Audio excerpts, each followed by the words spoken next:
There's a psychology of dress. Have you ever thought about it? How it can express your character?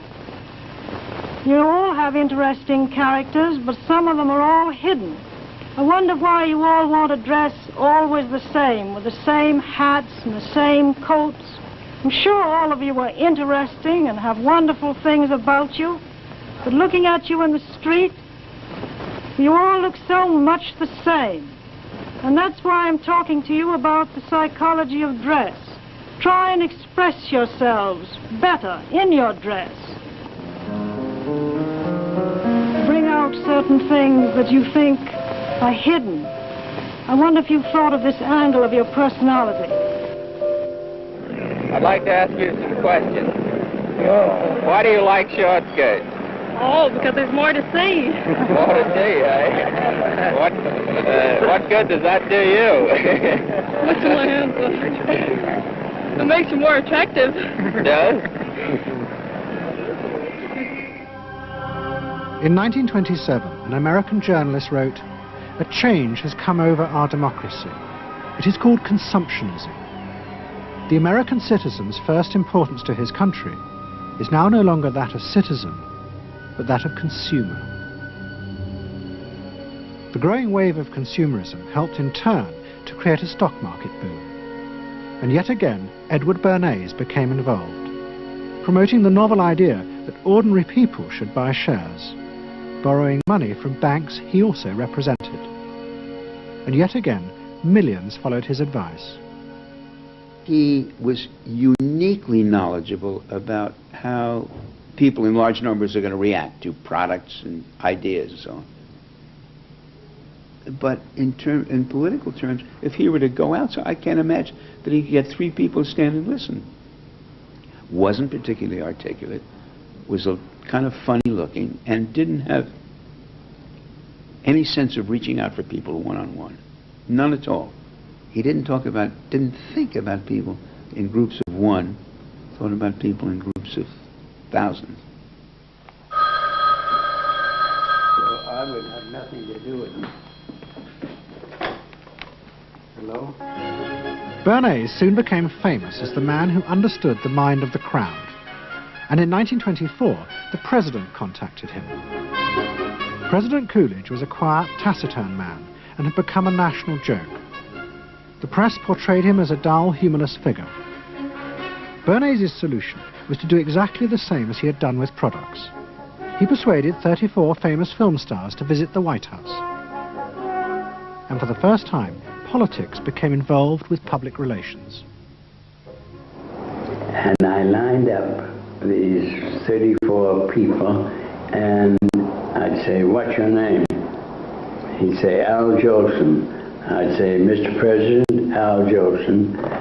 Next day, every newspaper in the United States had a front page story. President Coolidge entertains actors at White House. And the Times had a headline which said, "President nearly laughed." And everybody was happy.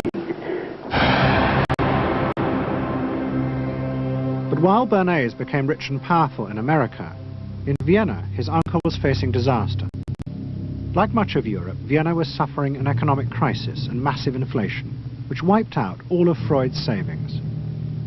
Facing bankruptcy, he wrote to his nephew for help.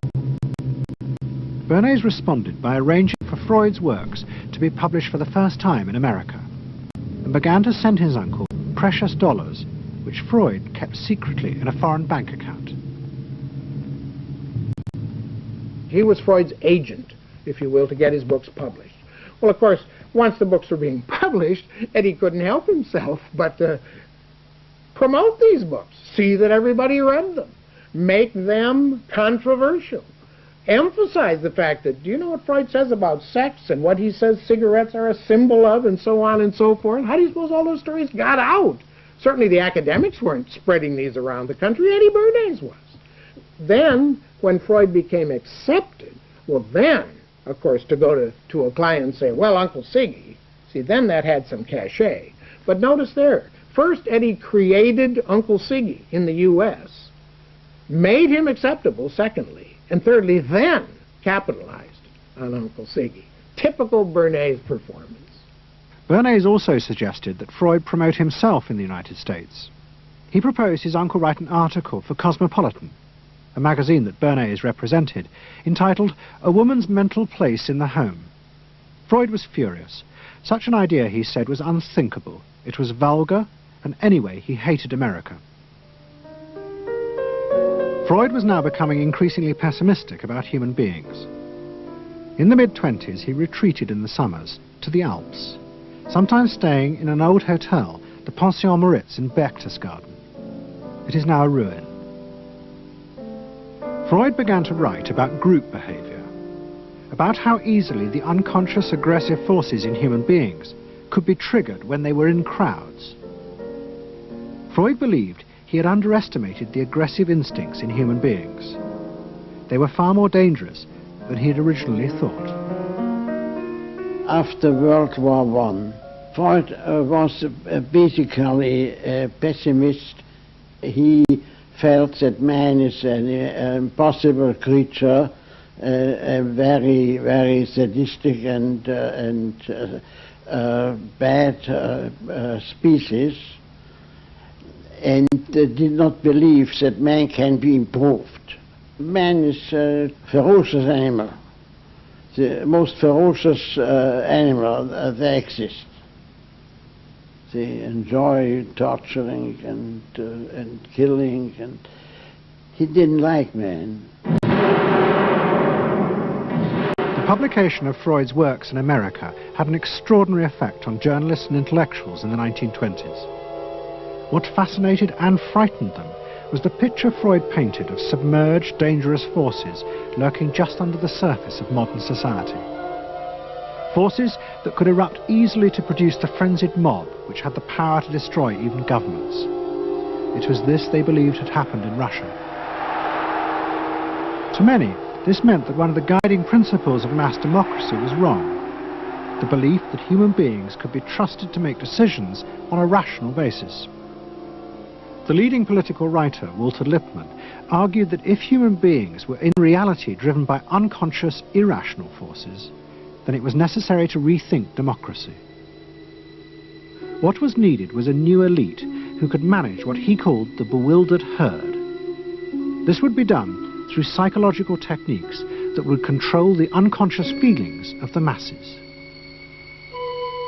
And so here you have Walter Lippmann, probably the most influential political thinker in the United States, who is essentially saying that the basic mechanism of the mass mind is unreason, is irrationality, is animality. He believes that the mob in the street, which is how he sees ordinary people, are people who are driven not by their minds but by their spinal cords.